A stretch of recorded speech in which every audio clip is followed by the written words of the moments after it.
don't really use is OpenAI. Do you have any agent running for you or something like that? Yeah, I run a localhost agent, Morpheus, back home.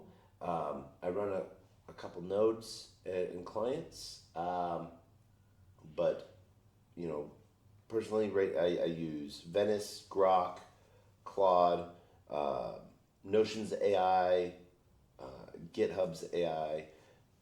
The only one I don't really use is OpenAI. It's more for you kind of values kind of stuff, right? Yeah, and I might be wrong on this, but like some of the other chains that I mentioned and some of their agents, they're working they might be working in the same permissionless way, but like that's how we have like Morpheus.